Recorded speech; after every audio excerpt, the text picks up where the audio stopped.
Assalamualaikum Ustaz Uzair.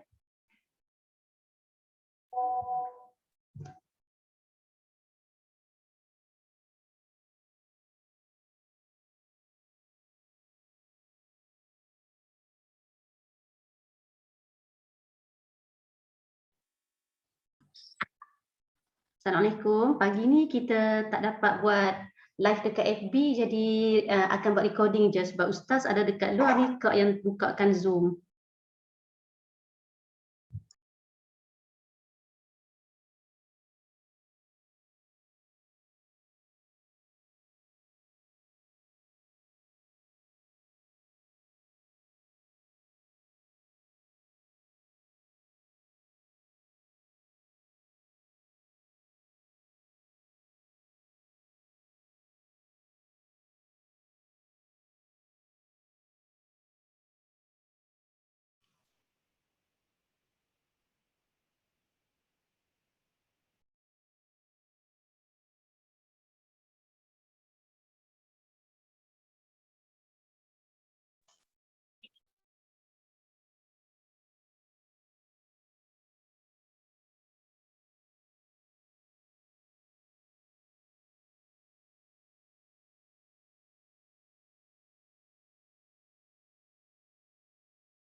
Assalamualaikum warahmatullahi wabarakatuh. Jadi insyaAllah kita buka majlis kita dengan kitab Al-Fatihah.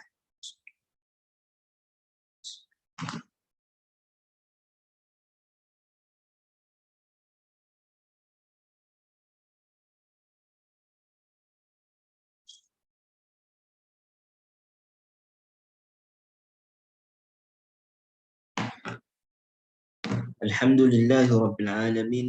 Wassalatu wassalamu ala ashrafil anbiya'i wal mursalin. Wa ala alihi wa sahbihi ajma'in. Rabbi syahli sadri wa yassirli amri. Wahlul uqdatan min lisani yafqahu qawli. Rabbi zidna ilma warzuqna fahma amma ba'. Tuan-tuan dan puan-puan yang dirahmati Allah Subhanahu wa taala, kita bersyukur pada pagi ini insya-Allah kita dapat bertemu semula untuk kita sambung perbincangan tadabbur surah As-Saff yang telah masuk kepada siri yang ketiga. Baik, pada siri yang lalu kita telah melihat tentang satu perkara penting terkait dengan surah Al-Musabbihat, iaitulah berkaitan dengan munasabah, keterikatan di antara satu surah dengan satu surah, yang mana surah-surah ini mempunyai hubungannya, yang ini membawa ataupun memberikan isyarat kemenangan di akhir zaman. Yang kita lihat surah Musabbihat ini melalui jendela surah An-Nasr. Kemudian kita melihat dari sudut temanya. Dan surah-surah ini mempunyai tema-temanya masing-masing, yang mana dia berhubung kait di antara satu sama lain. Jadi pada pagi ini insya-Allah ini kita melihat satu lagi hubungan, perkaitan, persesuaian di antara surah-surah ini melalui kalimah yang pertama yang terdapat di dalam setiap surah ini. Termasuklah surah As-Saff yang kita akan bincangkan, iaitulah kalimah tasbih. Kalimah tasbih. Baik. Jadi bila kita sebutkan tentang tasbih, apa perkara ataupun apa benda yang mana terfikir pada pemikiran kita bila kita menyebutkan tentang tasbih? Kita selalu menyebutkan tasbih subhanallah. Ya, ini kepada sesuatu yang perkara yang besar, perkara yang agung, ataupun perkara yang menunjukkan kepada keajaiban. Dan kadang-kadang kita sebut kepada benda yang berlaku musibah, Masya Allah kadang-kadang kita sebut kan. Tapi sebenarnya dari sudut penggunaan istilahnya, Masya Allah ini adalah kepada sesuatu yang baik, bentuk positif. Walaupun dia tidaklah menjadi kesalahan, cuma uruf penggunaan perkataan itu pada kalangan orang Arab, Masya Allah ini merujuk kepada sesuatu yang positif, bukan negatif. Dan subhanallah, yang ini biasa digunakan, benar pada sesuatu yang ajaib, kerana kita nak memuji Allah Subhanahu Wa Taala itu dalam bentuk tasbih dengan makna kesempurnaan ataupun kemampuan melakukan sesuatu perkara yang di luar kebiasaan itu adalah milik Allah Subhanahu Wa Taala, ataupun perkara yang mana dia memerlukan kepada perkara yang lain, maka Allah Subhanahu Wa Taala tidak memerlukan, maka disebutkan subhanallazi khalaqal azwaj, yang mana manusia dan juga tumbuh-tumbuhan, binatang semuanya memerlukan kepada pasangan. Di pasangan ini tidak semestinya lelaki dan wanita, jantan dan juga betina. Pasangan ini juga membawa maksud ada keperluan yang kita perlukan daripada orang lain. Jadi kita memerlukan dalam kehidupan kita, kita memerlukan orang lain untuk teruskan kehidupan kita. Ini beras kita beli daripada orang lain. Maknanya kita tak tanam sendiri. Padi itu kita ambil tak. Jadi kita memerlukan di antara satu sama lain juga disebutkan sebagai azwaj. Sebab itu pasangan lelaki dan wanita, ini suami isteri ini, sepatutnya dia ada hubungan yang mana memerlukan di antara satu sama lain, ataupun untuk kuatkan di antara satu sama lain. Ni kalau seorang sahaja yang mana berpihak, dia sahaja yang kena di-serve, macam lelaki, maknanya lelaki rasa dia sahaja yang berhak mendapat layanan dan sebagainya, maka dia tidak akan menjadi keseimbangan. Karena sebab itu disebut sebagai azwaj. Baik. Jadi subhanallah ini merujukkan kepada Maha Suci Allah Subhanahu Wa Taala, yang Allah Subhanahu Wa Taala ini tidak berpasangan. Baik. Jadi kalau kita melihat makna tasbih ini daripada sudut bahasanya, ini penggunaannya di dalam Al-Quran, dia menunjukkan beberapa maksud. Antaranya yang pertama iaitu sesuatu yang bergerak dalam keadaan laju ataupun pantas. Yang ini dia ada pergerakan. Maka disebut juga dengan perkataan sabah. Dan dalam Quran juga menyebutkan tentang tasbih, iaitu dengan maksud ibadah secara umum. Dan sudah tentulah makna tasbih yang akan kita bincangkan dalam surah Musabbihat ini adalah berkait dengan makna memuji Allah Subhanahu Wa Taala. Baik. Jadi kita tengok yang pertama. Yang pertama, Allah Subhanahu Wa Taala menyebutkan contohnya di dalam surah Al-Muzammil. Ya ayyuhal muzammil min laila illa qalila nisfahu aw inqus minhu qalila aw zid alayhi warattilil qur'ana tartila inna sanulqi 'alaika qawlan saqila. Kemudian ayat yang ketujuh Allah Subhanahu Wa Taala sebut innalaka finnahari sabhan tawila. Ini Allah Subhanahu Wa Taala membicarakan tentang keperluan kepada solat malam sebagai salah satu bentuk zad, bentuk kita katakan bekalan. Kerana apa? Kerana pada waktu siang ini adalah waktu orang sibuk. Kita waktu siang kan, sekarang ni pun waktu kita bekerja, waktu kita nak buat itu, nak buat ini, Malam ini keadaannya lebih tenang, lebih maknanya kita di rumah kan, ini rehat dan sebagainya. Jadi untuk dalam keadaan manusia ini bergerak pada siang hari, bergerak pantas kan, banyak benda nak kena fikir, banyak benda nak kena buat. Jadi menyebabkan kadang-kadang kita mudah terlupa kepada Allah Subhanahu Wa Taala. Maka perlunya bekalan pada waktu malam ini sebagai bentuk maknanya menetapkan hati kita, dirian kita kepada Allah Subhanahu Wa Taala. Kerana pada siang hari itu disebutkan sebagai sabhan tawila. Ini dia mempunyai urusan yang panjang. Walaupun masa sebenarnya sama. Siang malam lebih kuranglah 12 jam kan. Tapi urusan panjang ni membawa maksud banyak perkara yang kita nak buat, kita nak selesaikan, nak bayar itu, nak bayar ini kan. Kalau pergi kaunter dan semua buka waktu siang sahaja, tak ada buka waktu malam. Jadi menyebabkan berlakunya pergerakan itu disebut dengan perkataan sabaha. Baik. Kemudian bergerak laju ataupun pantas ini, dia tidak hanya berlaku yakni di daratan, yakni pergerakan kita pada waktu siang, dia juga berlaku pada yang berlaku di lautan. Ini bila kita sebutkan sibahah, asbahu, ini kita membawa maksud kita berenang. Kalau orang pergi berenang, belajar berenang kan, dipanggil sibahah, berenang. Jadi berenang ini dia boleh jadi maksud berenang di dalam lautan. Jadi orang berenang ni dia kena pantas lah, pergerakan kaki tangan dia tu kena pantas. Kalau dia slow kan, maka akan tenggelam.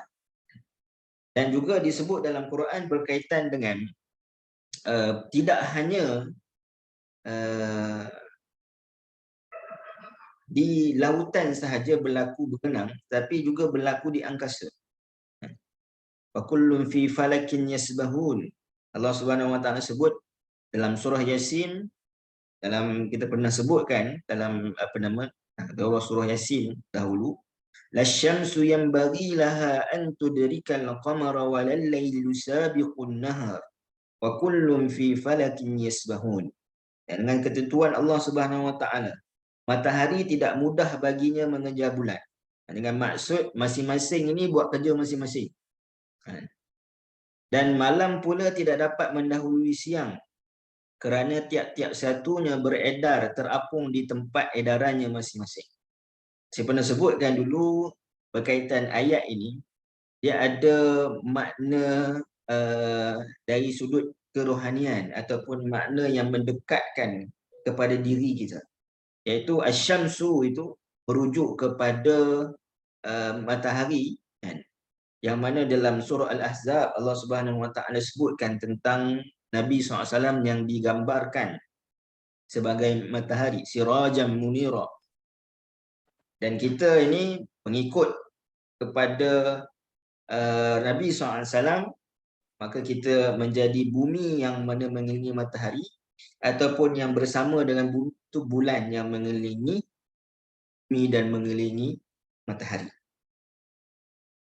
Jadi bila mana Nabi itu adalah matahari, kita ni tinggal dua, sama ada bumi ataupun bulan. Kalau kita menjadi bumi, kita bersama dengan orang kebanyakan, bumi lebih besar. Jadi kalau kita nak menjadi orang yang mana membantu agama ini, maka kita pantulkan cahaya matahari tersebut. Tapi dalam keadaan semua daripada kita ni ada kemampuan masing-masing. Kullun fi falakin yasbahun, yang ni berenang.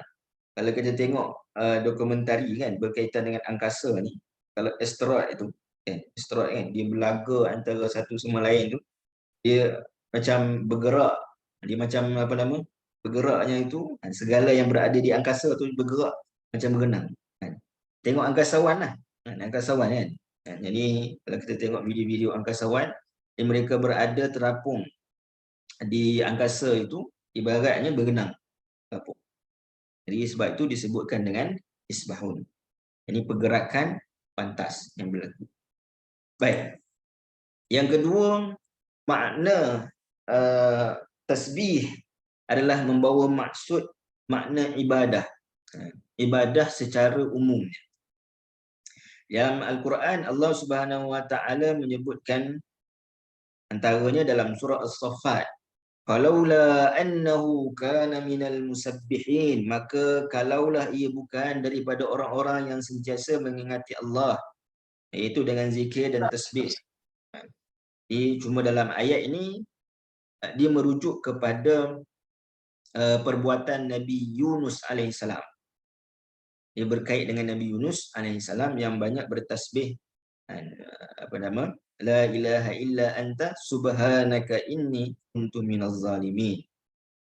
Ini doa yang dibacakan oleh Nabi Yunus alaihissalam.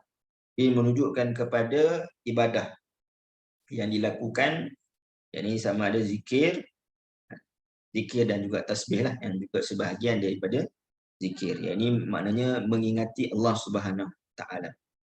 Baik. Dan lebih khusus daripada makna ibadah, tasbih ini juga membawa maksud memuji Allah Subhanahu Wa Taala. Bezanya tadi maknanya dia lebih khusus.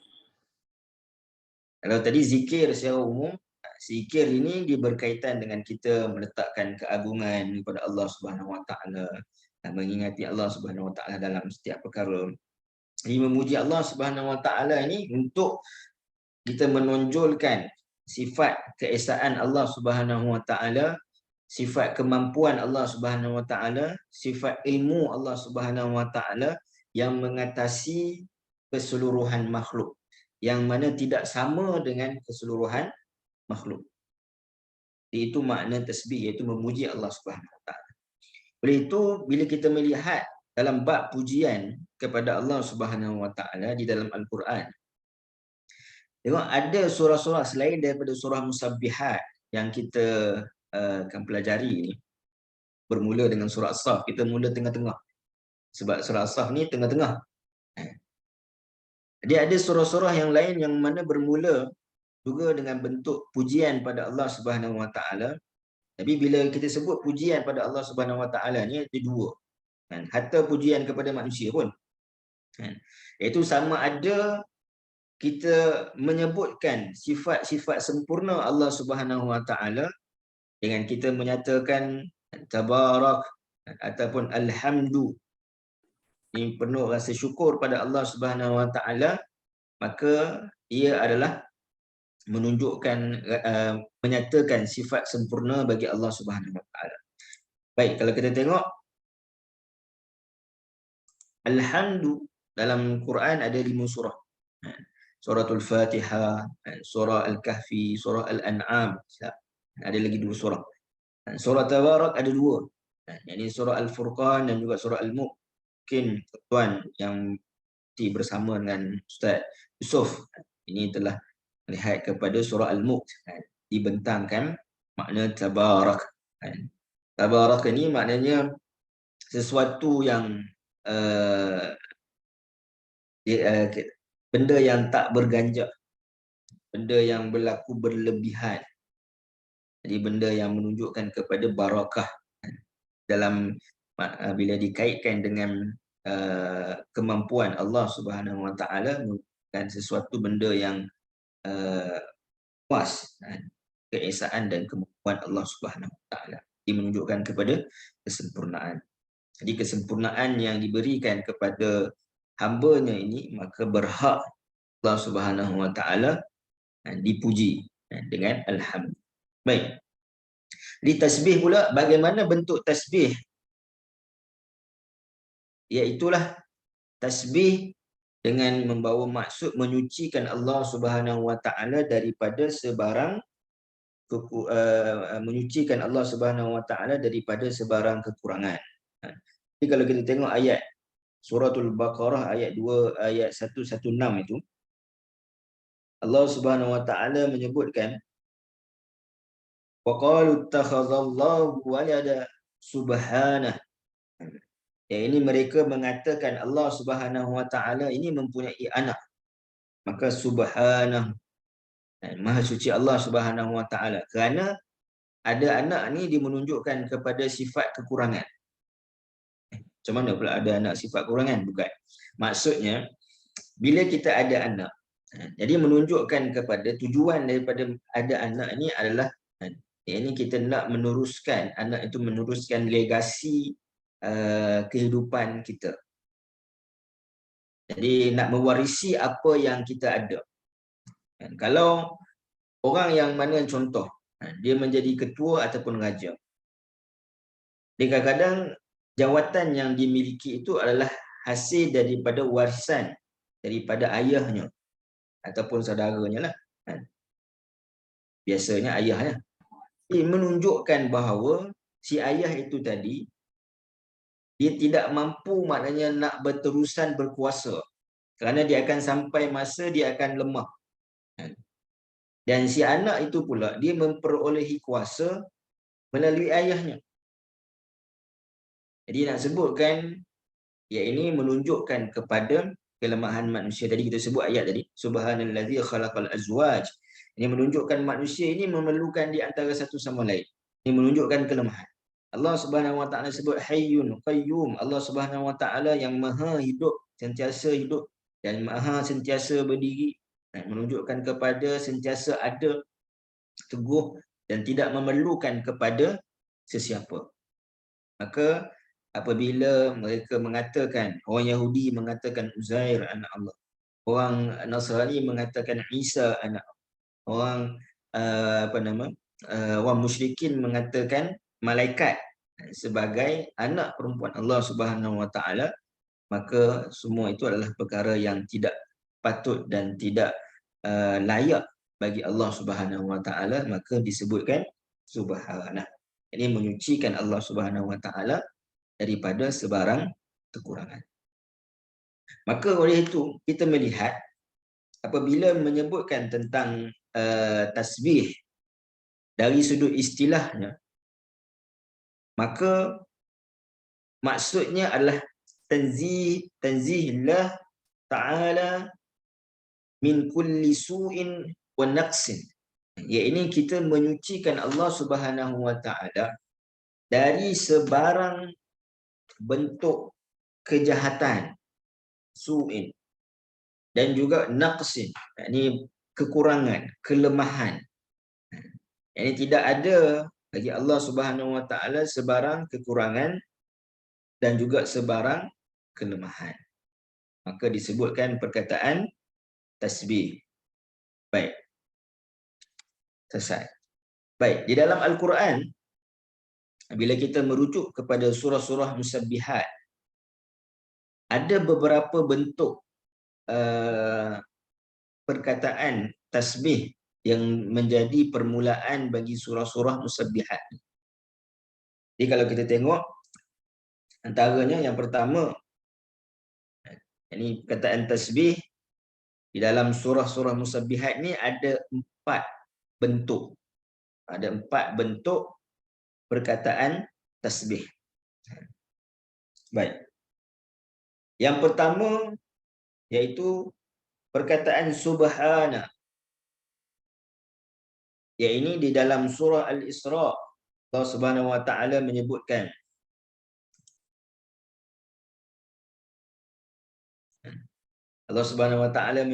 subhana. Ya, ini merujuk kepada masdar. Subhana ini merujuk kepada masdar. Jadi saya akan sebutkan apa itu masdar. Kemudian yang kedua, bentuk yang kedua adalah sabbaha. Sabbaha lillahi ma fis samawati wal ard, ataupun ma fis samawati wa ma fil ard. Ada bezanya itu. Jadi kita sebutkan. Yang ini menunjukkan kepada madhi, menunjukkan kepada sesuatu yang telah berlalu, telah lepas. Kemudian yusabbihu lillah. Yang ini merujuk kepada mudhari'. Yang ini menunjukkan kepada sesuatu yang hal berlaku pada ketika itu dan continuous. Present tense and present continuous tense. Yang berterusan, mustaqbal. Dan sabbih isma rabbikal a'la itu merujuk kepada fi'lul amr. Iaitu merujuk kepada arahan, suruhan. Yang mana arahan dan suruhan ini juga boleh menjadi waktu sekarang, sebab kalau kita suruh kan, buat sekarang, maknanya sekarang lah kena buat. Tapi kalau kita suruh seseorang untuk melakukan sesuatu di masa akan datang, maka dia boleh jadi mustaqbal juga. Baik. Jadi, apa beza penggunaan ini dan juga apa perkaitannya pada ayat-ayat ataupun surah-surah yang bermula dengan kepelbagaian bentuk tasbih ini. Itu yang kita akan ungkaikan. Baik. Yang pertama, bila kita katakan subhana itu masdar. Kita sebut masdar. Masdar ni kalau dalam bahasa Melayu, apa yang saya fahami daripada maknanya disebutkan oleh ahli bahasa, maknanya dia merujuk pada kata terbitan. Kalau salah, bukanlah. Sebab bila saya rujuk kepada PRPM, kata terbitan ni, nampak sesuai lah makna masdar ni. Masdar itu pun maknanya satu benda yang terbit daripada, ini menunjukkan kata terbitan. Dia apa ciri kata terbitan ni? Dia tidak menerima tempat ataupun tidak menerima, yang paling penting tidak menerima waktu, masa. Kalau mudhari' tadi, madhi tadi, amr tadi, dia masa. Perbuatan yang menerima masa. Yang telah berlalu, yang berlaku sekarang, yang berlaku akan datang. Tapi bila kita sebutkan masdar, maka dia sesuatu perkataan yang mana tidak menerima masa. Tidak ada masanya. Baik. Jadi kalau kita tengok di dalam surah-surah musabbihat, ini yang kita sebutkan, saya tambahkan, ini tengok dalam surah Al-Isra, Allah Subhanahu Wa Taala memulakan dengan subhana. Dalam surah Al-Hadid, Al-Hasyr dan juga As-Saff, Allah Subhanahu Wa Taala bermula dengan fi'lul madhi. Ini di tengah-tengah di antaranya itu ada surah yang mana mengiringi. Saya akan sebutkan apa kandungan surah yang mana mengiringi tersebut. Dan dalam surah Al-Jumu'ah dan juga surah At-Taghabun, ini Allah Subhanahu Wa Taala mulakan dengan fi'lun mudhari' dan akhir sekali Allah Subhanahu Wa Taala mulakan surah Al-A'la dengan fi'lul amr. Baik. Jadi ada disebutkan dalam ruang chat oleh Rustia, apa nama, nota kelas siri yang ketiga ni dimasukkan ke dalam drive. Saya mohon maaf, agak kelewatan sikit hari ni, saya berikan nota tadi 5 minit sebelum masuk pada kuliah hari ni tadi. Sebabnya semalam bawa balik laptop ni terlupa nak bawa balik charger. Jadi terpadam laptop ni pagi ni. Maaf. Baik. Jadi surah Al-Isra, ini kita telah bincangkan dari sudut Makkiyah, Madaniyah, yang mana berada di antara surah-surah Makkiyah dan juga Madaniyah. Surah Madaniyah yang berada di antara surah Makkiyah. Kita dah sebutkan reasonnya, ini munasabahnya. Dan kita mula dengan menyebutkan surah yang pertama yang bermula dengan masdar. Baik. Allah Subhanahu Wa Taala sebut di dalam surah Al-Isra, Subhanallazi asra bi'abdihi lailan minal masjidil haram ilal masjidil aqsa allazi barakna haulahu linuriyahu min ayatina innahu huwas samiul basir. Ini surah yang ke-17. Maha suci Allah Subhanahu Wa Taala yang telah menjalankan hamba-Nya Muhammad pada malam hari dari Masjidil Haram ke Masjidil Aqsa yang kami berkati sekelilingnya untuk memperlihatkan kepadanya tanda-tanda kekuasaan kami. Jadi ayat pertama ni, kalau kita nak bincangkan, Syekh Asy-Sya'rawi dia ada menulis berkaitan dengan peristiwa Isra ini dalam satu kutaib lah. Kutaib ni maknanya kitab yang kecil yang memuatkan tafsiran kepada ayat pertama ini sahaja. Dan saya pernah di Tadabbur Center pernah maknanya mengupas ayat ini dengan mengeluarkan ada 21 persoalan daripada ayat pertama ni dari sudut susunan, perkataan dan sebagainya. Jadi kita pergi secara ringkas saja menyebutkan tentang surah ini. Secara umumnya kita tahu ia menceritakan yang pertama berkaitan dengan Isra. Dan peristiwa Isra ini adalah peristiwa yang pada ketika itu ia adalah satu perkara yang mustahil pada adat kebiasaannya. Dan ia berlaku dalam satu masa yang sangat pantas. Dia bukan berkaitan dengan masa yang biasa. Jadi menunjukkan sebenarnya dia tidak ada masa dia. Jadi menunjukkan perkataan subhana tadi tepatan dengan perkataan subhana yang merujuk kepada masdar. Kerana dia telah melanggari dalam istilah ataupun quote in quote-nya, melanggari asalnya, iaitu manusia ni ada masa dulu, sekarang dan akan datang, yang ini mengikut kitaran peredaran bumi itu. Tetapi subhana menunjukkan satu, tasbih itu sendiri pergerakan pantas. Yang kedua, iaitu dia tidak mengikuti masa yang biasa. Maka Allah Subhanahu wa taala gunakan perkataan subhana. Baik. Jadi kalau kita tengok subhana ini tadi membawa maksud tanzih, ini menyucikan Allah Subhanahu wa taala. Dalam surah ini, perkara pertama sekali adalah tentang peristiwa Isra. Maka kita menyucikan Allah Subhanahu wa taala daripada rasa ketidakmampuan ataupun rasa mustahil lah berlaku. Mustahil berlaku kepada Nabi SAW sesuatu perkara yang ajaib. Sedangkan ia adalah satu yang tidak mustahil dan sangat logik bagi Allah Subhanahu wa taala. Dan hari ini kita melihat perkara ini tidak lagi perkara yang dilihat sebagai mustahil. Walaupun pada ketika itu ia adalah perkara yang mustahil. Dia menunjukkan bahawa kalau manusia hari ini boleh buat perjalanan yang lebih jauh dengan waktu yang lebih singkat pada sekarang ini dengan menaiki kapal terbang, maka Maha Suci Allah Subhanahu wa taala daripada ketidakmampuan untuk mendatangkan perkara yang lebih hebat daripada perkara tersebut. Jadi menunjukkan kepada tasbih memuji Allah Subhanahu wa taala daripada sebarang pangan.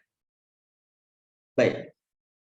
Dan juga kalau kita melihat dalam surah ini, Allah Subhanahu wa taala ada juga menyebutkan tentang tasbih. Dalam surah ini, dalam ayat-ayat pertengahan, ini Allah Subhanahu wa taala menyebutkan tentang perintah untuk tasbih. Dan dalam surah ini juga menyebutkan tentang risalah, tentang Al-Quran. Pada ayat yang ke-9, Allah Subhanahu wa taala sebut inna hadzal Quran yahdi lillati hiya aqwam. Ini Al-Quran itu adalah satu kitab hidayah yang mana memberikan hidayah kepada sesuatu yang lebih betul. Jadi di sini menunjukkan bahawa apa yang diturunkan oleh Allah Subhanahu wa taala berupa Al-Quran adalah satu kitab yang mana mustahil ia diturunkan dengan sia-sia. Ini dalam erti kata yang lain, Allah Subhanahu wa taala, Maha Suci Allah Subhanahu wa taala, kita membersihkan Allah Subhanahu wa taala daripada tidak mengetahui apa keperluan bagi manusia untuk dia menjalani kehidupannya.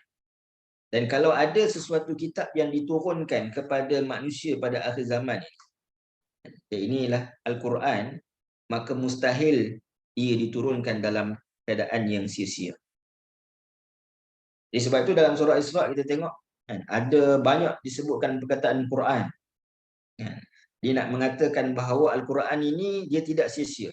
Dalam surah Isra sebutkan walaqad sarrafna, ya, ini Allah Subhanahu wa taala mempelbagaikan bentuk ayat-ayat Al-Quran. Yang ini datangnya melalui kisah, datangnya melalui tamsilan, datangnya melalui maknanya perumpamaan dan sebagainya.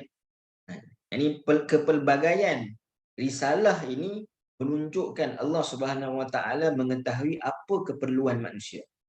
Ada ayat yang panjang yang kita tak boleh tengok surah Al-Isra, kita tengok surah As-Saff, tengok nanti surah Al-Jumu'ah, mungkin surah Isra kemudian sikit sebab panjang. Jadi ada surah-surah yang pertengahan, ada surah-surah yang pendek-pendek. Maka kepelbagaian risalah menunjukkan bahawa Allah Subhanahu wa taala sangat mengetahui tentang keperluan manusia, yang mana ia berhajatkan kepada panduan. Maka apabila panduan itu diturunkan, maka dia bersifat aqwam, lebih betul. Ibn Ashur kata lebih betul daripada kitab Taurat, sebab ayat ini dia berkaitan dengan cerita Bani Israel lah. Yang mana ayat sebelumnya kaitan dengan cerita Bani Israel. Dan surah ini pun dinamakan surah Israel. Jadi mustahil Allah Subhanahu wa taala menurunkan Al-Quran ini sia-sia. Maha suci Allah Subhanahu. Sebab orang yang melakukan sesuatu perkara yang sia-sia tunjukkan dia ni tak ada tujuan. Tunjukkan kekurangan bagi diri dia. Mustahil. Dan yang ketiga, dan risalah itu akan kekal, kan? Kita tahu Al-Quran ini kalamullah, yang mana kalamullah ini dia tidak ada wujudnya kalam Allah Subhanahu wa taala yang bertakluk dengan sifat itu adalah kekal, yakni sejak azali. Ini tidak berkait dengan masa. Dan juga berkaitan dengan Rasul. Kalau kita tengok pada ayat-ayat yang akhir dalam surah Al-Isra ini,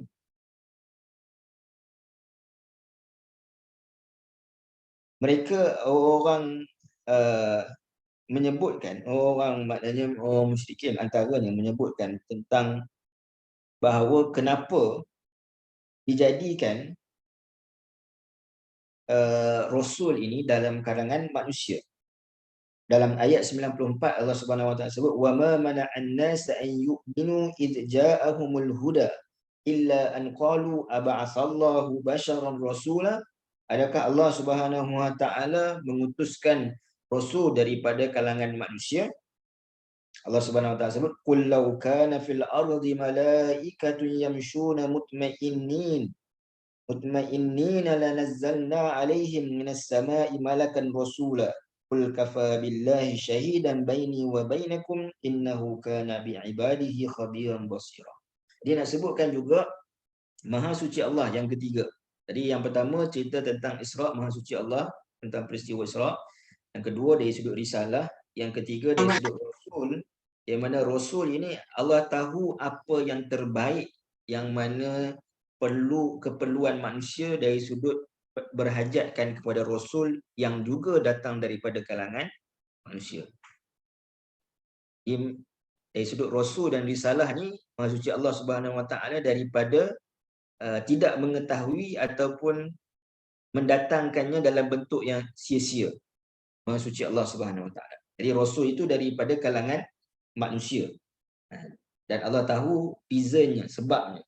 Caranya kalau cara maknanya Rasul daripada kalangan manusia pun kita kadang-kadang duk kata kan, Rasul ni lain lah, kita ni tahap beza.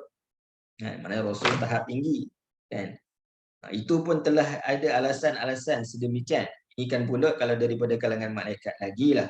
Manusia ni akan beralasan, malaikat lain lah, cipta daripada cahaya, kan? Kita ni daripada tanah. Maka Allah Subhanahu wa taala, Maha suci Allah daripada sedemikian. Baik. Yang kedua, kita sebut yang kedua iaitu apabila Allah Subhanahu wa taala memulakan 3 surah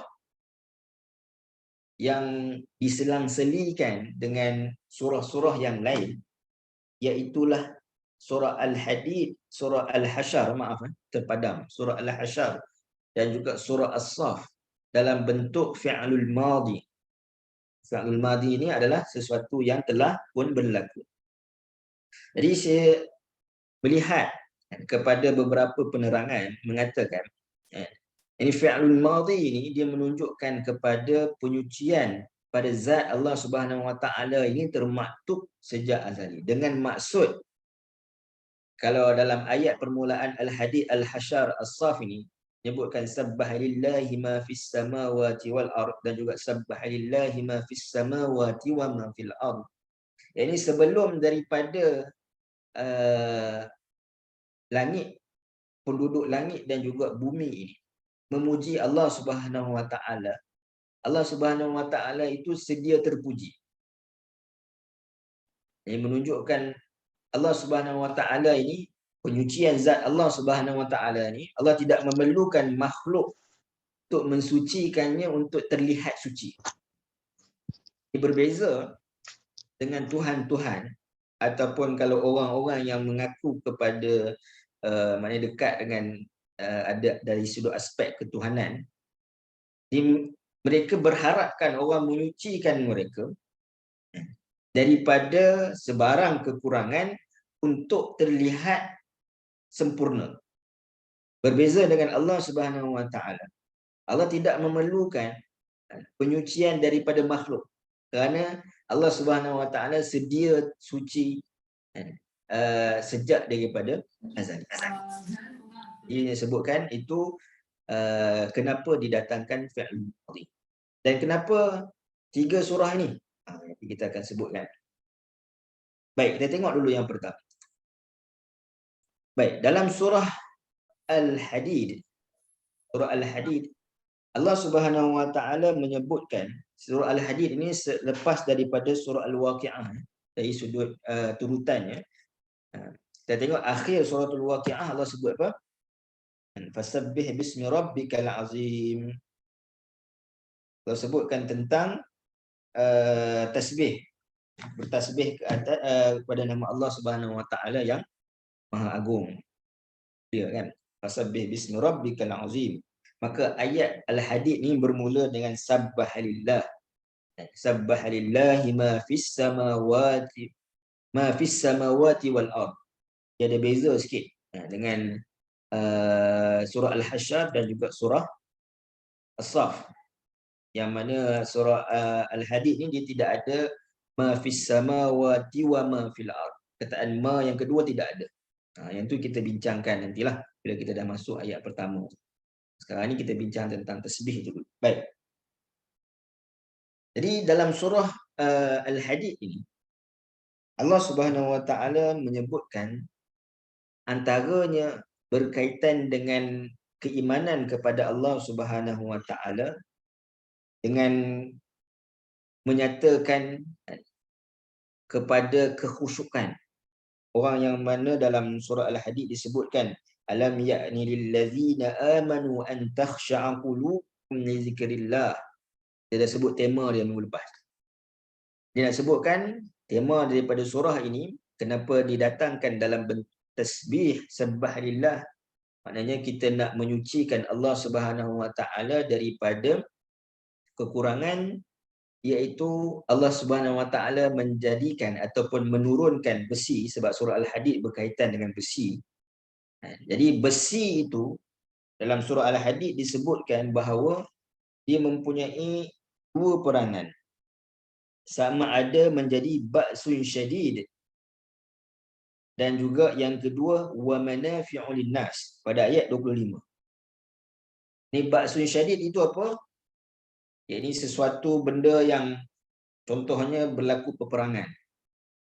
Dalam di sudut negatifnya lah.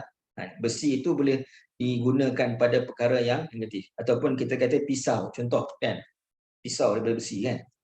Jadi pisau itu boleh jadi untuk membunuh. Dan juga boleh jadi untuk wa manafi'un linnas. Boleh jadi untuk memotong. Jadi dalam surah Al-Hadid ini Allah Subhanahu Wa Taala membicarakan, memujuk tentang keimanan kepada Allah Subhanahu Wa Taala dengan sebenar-benar keimanan dan juga infak fi sabilillah. Ia ada hubungan dengan Allah dan ada hubungan dengan manusia. Jadi dia menunjukkan kepada keseimbangan nikmat di dunia dan juga balasan di akhirat. Nikmat keseimbangan itu antara nikmat dunia, yakni melalui besi yang diturunkan, kita gunakan untuk menjadi manfaat di atas dunia ni, dan juga dari sudut balasan di akhirat. Bagaimana nak menggunakan nikmat tersebut supaya kita mendapat ganjaran daripada Allah Subhanahu Wa Taala di hari akhirat. Baik. So, apa kena-mengena dengan tasbih? Satu, menunjukkan bahawa Allah Subhanahu Wa Taala menurunkan besi itu, wa anzalnal hadid fihi itu ba'san syadidun wa manafi'un linnas, pada ayat 25. Ia menunjukkan bahawa setiap satu yang Allah Subhanahu Wa Taala turunkan dan Allah Taala jadikan, dia perlu ada balance dan dia ada keseimbangannya dalam kehidupan manusia. Kalau tadi kita tengok dia ada kaitan. Jadi berkaitan dengan Al-Quran yang turun juga dalam surah Al-Isra'. Ini dalam surah Al-Hadid berkaitan besi yang turun. Kalau Al-Quran tadi diturunkan dalam keadaan Allah Subhanahu Wa Taala Maha mengetahui tentang keperluan manusia, maka anzalnal hadid ini juga Allah jadikan, ini diturunkan sebagai keperluan yang mengimbangi kehidupan manusia di antara kehidupan dunia dan juga antara ganjaran di hari akhirat. Di Maha Suci Allah Subhanahu Wa Taala daripada menjadikan sesuatu itu sia-sia dan tidak ada manfaatnya. Dan manfaatnya itu pula perlu diselarikan dengan kehendak Allah Subhanahu Wa Taala, dengan menggunakannya pada jalan yang benar, sama ada untuk tujuan keduniaan ataupun tujuan akhirat. Maka disebutkan tasbih. Ini kita kaitkan dulu tentang tasbih dan juga surah. Sebelum kita sebutkan kenapa dia datang dalam bentuk fi'il madhi. Baik. Jadi surah seterusnya adalah surah Al-Hasyr.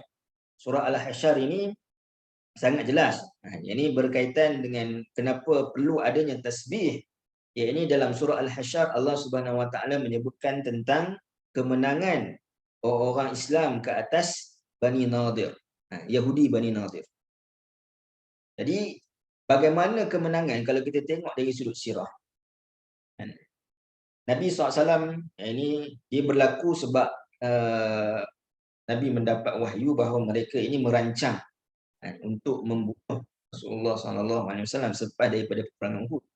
Jadi Nabi telah siap dahulu bersedia bersama dengan para sahabat pergi ke perkampungan Bani Nadir dan melakukan kepungan pada Bani Nadir.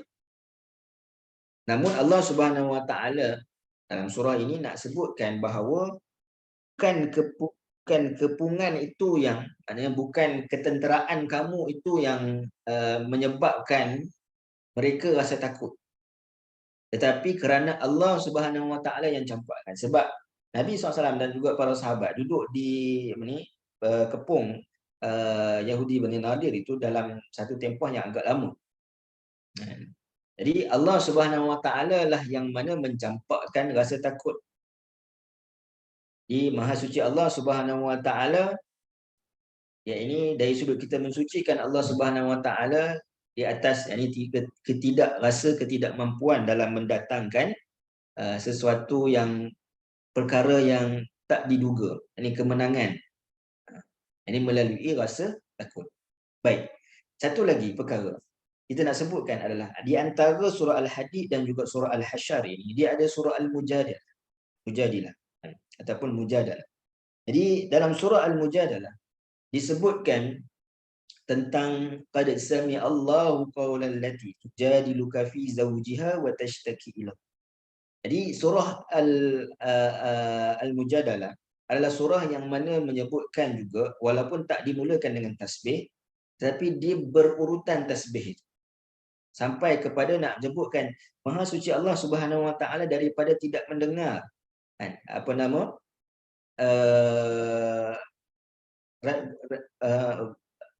bukan rayuan, apa kita nak sebut maknanya kan dalam surah Al-Mujadalah tu asbabun nuzulnya ada seorang sahabiah Nabi SAW yang mana dia mengadu, sebut mengadu. Dia mengadu kepada Rasulullah SAW, suaminya itu bukan zihar ke atasnya. Maka Allah Subhanahu Wa Taala mendengar. Nabi SAW tak mendengar. Allah Subhanahu Wa Taala mendengar perkataan ini. Dan juga dalam kisah Bani Nadir ini nak sebutkan Allah Subhanahu Wa Taala mendengar dari sudut doa Nabi SAW daripada awal lagi. Iaitu untuk maknanya mengalahkan orang Yahudi. Di antaranya Bani Nadir. Sebab Bani Nadir ni antara orang yang Yahudi yang kuat, yang mana luahan dan aduan. Bani Nadir ini antara Yahudi yang kuat. Jadi Allah Subhanahu Wa Taala mendengar luahan Nabi SAW untuk membersihkan Madinah dan juga Makkah ini daripada orang Yahudi. Ini dia ada selang tu. Dan selepas daripada surah Al-Hasyr, datangnya surah As-Saff. Dan di antara surah As-Saff itu adanya surah Al-Mumtahanah. Jadi Al-Mumtahanah ini juga menyebutkan tentang fi sabilillah. Sebutkan tentang fi sabilillah. Dan dalam surah As-Saff menyebutkan tentang kesatuan saf di dalam perangan, iaitu fi sabilillah. Jadi kenapa dimulakan dengan tasbih di dalam surah As-Saff? Kerana dalam surah As-Saff Allah Subhanahu Wa Taala ada menyebutkan tentang ayatnya, yuriduna liyutfi'u nurullah. Mereka ni orang musyrikin, orang kafir ini, mereka berkehendakkan untuk memadamkan cahaya Allah Subhanahu Wa Taala. Wallahu mutimmu nurihi walau karihal kafir. Jadi Allah Subhanahu Wa Taala sahajalah yang mampu menyempurnakan cahayanya ke dalam kehidupan manusia. Menyempurnakan cahayanya dari sudut memenangkan agamanya. Jadi apa kaitan dengan surah As-Saff? Manusia ini, kita menumpang kepada agama ini kerana kita tahu agama ini terjaga. Jadi kita nak diri kita terjaga di atas apa yang Allah Subhanahu Wa Taala redha, di atas apa yang orang kafir tidak suka, iaitulah apa yang Allah Subhanahu Wa Taala redha. Maka kita menumpang kepada agama ini, dan agama ini perlukan kepada kekuatan untuk kita ada kebersamaan, dan juga kalau dari sudut ibadah pun maknanya untuk kita mendapat pahala yang besar di sisi Allah Subhanahu. Jadi jangan kita ingat maknanya bila Allah Subhanahu Wa Taala memerintahkan untuk berperang dan menjadikan satu kumpulan yang kuat manusia bila dikumpulkan, ka'annahum bunyanun marsus, jangan ingat dengan kekuatan itu yang mana akan memenangi peperangan. Tapi ianya datang daripada kekuatan dan kemampuan kekuasaan Allah Subhanahu Wa Taala. Kerana Allah Subhanahu Wa Taala sendiri yang wallahu mutimmu nurihi. Allah Subhanahu Wa Taala berkemampuan, tak berhajatkan kepada manusia pun. Tetapi kita dah yang mana berhajat pada Allah Subhanahu Wa Taala, menumpang kepada agama yang Allah Subhanahu Wa Taala. Baik. Itu fi'lul madhi. Saya habiskan dulu fi'lul mudhari', nanti kita buat kesimpulan. Baik. Allahu Akbar. Lupa nak lupa nak jumpa ni. Fi'lul mudhari' menunjukkan sesuatu yang berlaku pada masa itu dan akan datang, menunjukkan penyucian pada zat Allah Subhanahu Wa Taala akan berterusan sehingga kiamat dan sehingga bila-bila. Ia surah Al-Jumu'ah dan juga surah At-Taghabun. Maaf saya lupa nak edit di sini. Baik.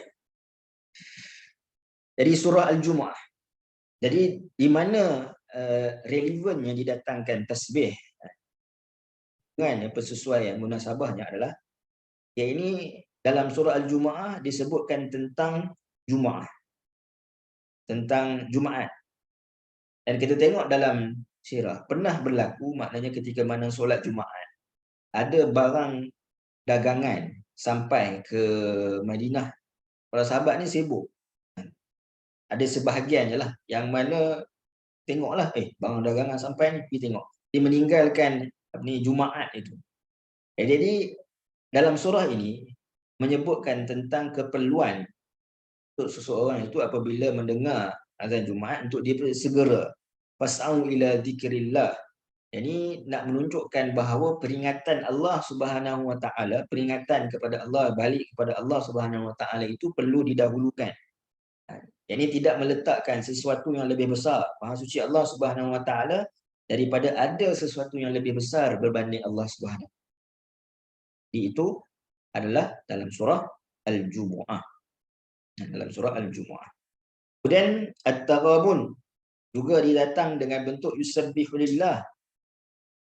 Ini menunjukkan dalam surah At-Taghabun kita sebut hari yang ditonjolkan, ini kesalahan dan juga masir, iaitu penyudah kepada kehidupan manusia.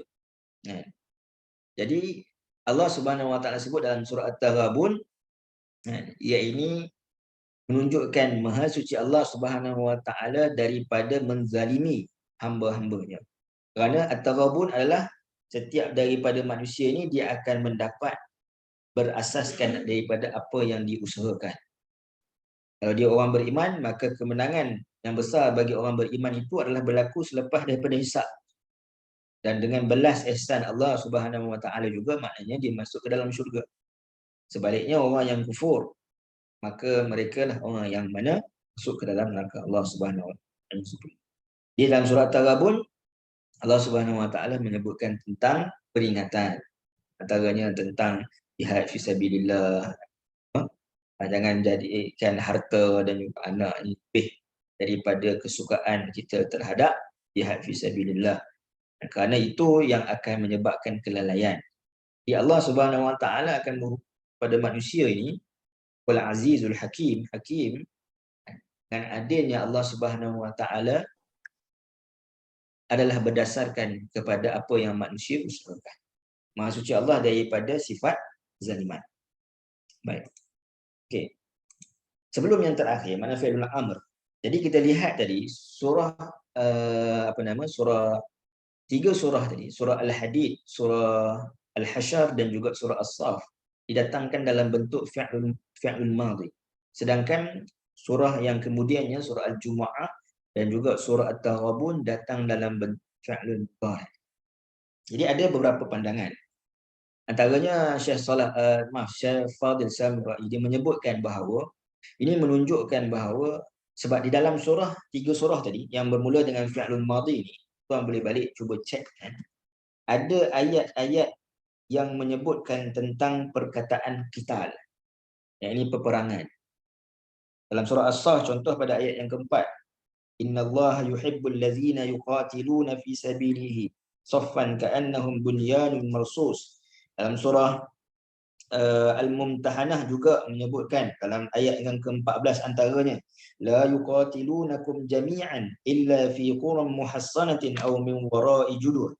Dalam surah Al-Hasyr. Kemudian dalam surah Al-Hadid juga Allah Subhanahu Wa Taala menyebutkan tentang qital. Ya, ini Allah Subhanahu Wa Taala sebut la yastawi minkum man anfaqa min qabli al-fathi wa qatal ulaika a'zamu darajatan minal ladzina anfaqu min ba'du wa qatal. Jadi ayat-ayat ataupun surah yang dimulakan dengan fi'lul madhi ni dia mengandungi perkataan qital. Dikata Syekh Fadil Samrai menyebutkan bahawa ini peperangan ini adalah sesuatu perkara yang telah pun berlalu. Ini peperangan. Jadi kemungkinan pada akhir zaman ini perkara yang lain ataupun ada sesuatu selain daripada peperangan yang akan menyebabkan kemenangan kepada manusia pada akhir zaman. Itu pandanganlah. Cuma pada saya, kalau kita tengok pada minggu lepas kita sebut tentang surah Al-Hadid sebagai contoh. Bila kita sebutkan tentang besi, maka kita tak dapat lagi nak mengatakan bahawa di akhir zaman akan berlaku peperangan. Jadi saya melihat bahawa surah yang bermula dengan fi'lul madhi, bila kita kaitkan balik dengan perbincangan kita dalam surah An-Nasr, ini kemenangan terhadap agama ini adalah sesuatu perkara yang pada akhir zaman ini dia datang dalam sesuatu yang tidak disangka-sangka. Sebab dari sudut realitinya, orang Islam ini nampak di akhir zaman ni lemah. Dari sudut realitinya, lemah. Tapi dalam surah As-Sah Allah kata, Wallahu mutimmun. Allah sendiri yang mana akan memenangkan dengan caranya. Dengan maknanya kekuasaan Allah, Allah ada cara untuk maknanya memenangkan. Maka tasbih kita ini, madhi, kerana kita maknanya bila capai kepada kemenangan pada akhir zaman itu, kita bertasbih pada Allah Subhanahu Wa Taala dari sudut perkara-perkara yang lepas. Jadi sudut perasaan kita rasa, boleh ke orang Islam menang ni? Dari sudut adat, bilangan mungkin banyak. Tapi dari sudut ketenteraan, dari sudut rohaninya, nampak macam jauh lagi orang Islam nak menang kan. Tapi maknanya itu semua tasbih daripada perkara yang lepas. Bila Allah Subhanahu Wa Taala menjanjikan kemenangan di akhir zaman itu, tasbih itu kita hadap perkara yang lepas. Fasabbih disebutkan fasabbih dalam surah An-Nasr tu. Kenapa Allah Subhanahu Wa Taala suruh tasbih, tahmid dan juga istighfar? Kerana tasbih dia berlaku dari sudut mencucikan Allah Subhanahu Wa Taala daripada rasa bila bantuan akan datang, bila pembukaan kota Mekah akan terbuka. Jadi tasbih untuk menafikan kekurangan bahawa Allah ada rencana yang lebih baik. Jadi serupa juga dengan kita. Makna kata kemenangan yang dijanjikan oleh Allah Subhanahu Wa Taala pada akhir zaman itu adalah melalui kehendak dan juga cara Allah Subhanahu Wa Taala. Kita tak tahu macam mana. Tapi dalam keadaan sekarang ini, maknanya ketika mana kita dah sampai, kalau kita diizinkan Allah berada ketika waktu itu bersama dengan orang beriman, harapnya ya ini pada waktu itu kita bertasbih ini ke atas perkara yang madhi, perkara yang lepas, iaitu rasa ketidaksempurnaan Allah Subhanahu Wa Taala untuk memenangkan agama Islam. Dia sebiji macam apa yang kita sebut dalam surah An-Nasr. Dan kenapa datangnya dalam bentuk fi'lul mudhari'? Kerana dalam surah Jumaat adalah hari Jumaat, perkumpulan pada hari Jumaat adalah sesuatu yang berlaku pada waktu itu dan berterusan mustaqbal. Dan sudah tentu dalam surah At-Taghabun, iaitu bercerita tentang hari kiamat adalah benda yang akan datang. Maka layaklah digunakan perkataan yusabbihu lillah dengan fi'lun. Baik. Dan akhir sekali, Allah Subhanahu Wa Taala menggunakan dalam surah yang terakhir dari surah Al-A'la dengan fi'lul amri. Ini dalam surah ini Allah Subhanahu Wa Taala menyebutkan tentang penutup dengan menyebutkan kesempurnaan ciptaan Allah Subhanahu Wa Taala jauh daripada sebarang bentuk kekurangan. Maka sebab itu nak kena tasbih, memperbanyakkan tasbih.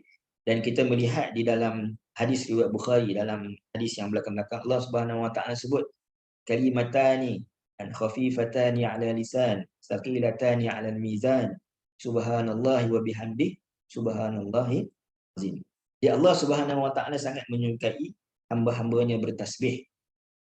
Iaitu dua kalimah yang paling berat dalam timbangan, paling ringan di atas lisan manusia ni adalah kita menyebutkan subhanallahi wa bihamdihi, subhanallahil azim. Kita mengulangi perkataan tasbih itu sucikan Allah daripada sebarang bentuk kekurangan. Baik. Jadi bila Allah mendatangkan dengan 4 bentuk ini, masdar, madhi, mudhari' dan juga al-amr, dia menunjukkan bahawa tasbih itu perlu berlaku pada setiap masa. Pada setiap masa. Ini kerana apa sahaja yang kita lakukan semuanya hasil daripada kekuatan yang Allah berikan. Kalau kita mampu untuk melakukan kebaikan, solat sunat yang banyak, baca Quran yang banyak, sedekah yang banyak, kita kena banyakkan tasbih. Lain daripada istighfar, banyakkan tasbih. Kerana apa? Kerana kita takut-takut, kita rasa diri kita lah yang mampu untuk melaksanakan hal tersebut, dan ianya bukanlah melainkan ia adalah kekuatan yang Allah Subhanahu Wa Taala yang berikan kepada. Jadi mudah-mudahan baik itu datang Allah Subhanahu Wa Taala sendiri. Kalau ada mungkin soalan ataupun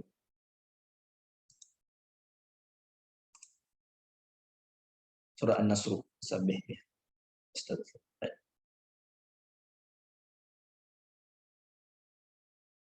Baik, kalau tak ada apa, insyaAllah. Assalamualaikum Ustaz. Assalamualaikum warahmatullahi wabarakatuh. Ya, sila. Tadi Ustaz kata tadi tasbih, membanyakkan tasbih. Ada yang mengatakan banyakkan istighfar. Jadi masa bila kita nak banyakkan istighfar dan masa bila kita nak banyakkan tasbih. Baik, masih atas soalan. Baik, jadi sebenarnya berkaitan dengan zikir ini, kita tidak perlu pun untuk pertama bukan sekadar tuan, tapi maknanya ada yang tengok dalam media sosial, kita tidak perlu untuk membanding-bandingkan mana lebih baik, kita nak tasbih ke, kita nak istighfar ke, kita nak nak sebut tahmid ke, hatta selawat ke dan sebagainya.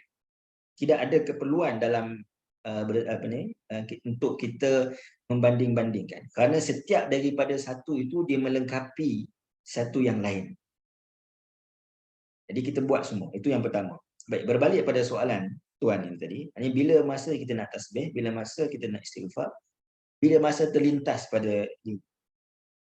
Ini lebih baik maknanya kalau kita terlintas pada perkara yang sukar, yang kita rasa Allah, macam contoh kalau kita dalam keadaan ujian kan, ujian yang banyak, ni rasa macam bilalah ataupun kenapa aku je aku asyik yang kena ujian ini berat dan sebagainya.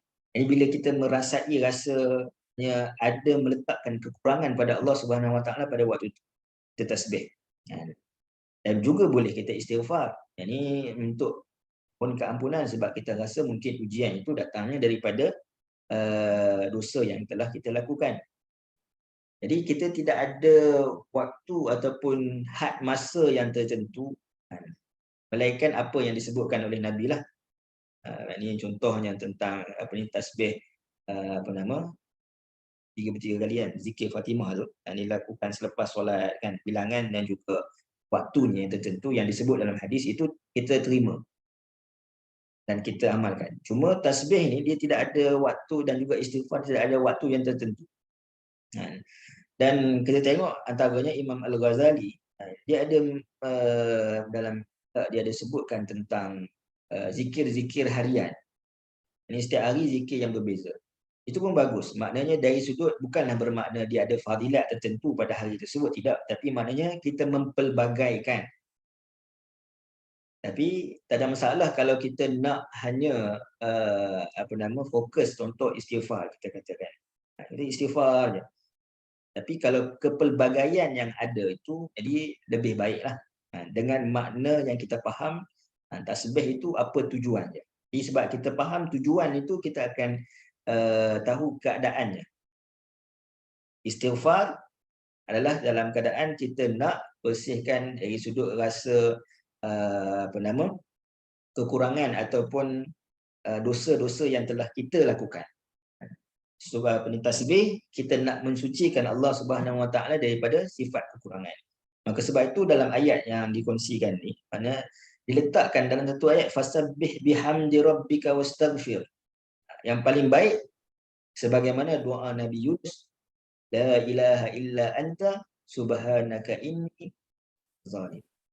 Yang ada pujian, ada istighfar, ada juga yang ini sebutkan kalimah la ilaha. Ini sebut sekali. Ni kalau kita baca doa yang Nabi Yunus tu telah merangkumi. Ada tasbih, ada istighfar.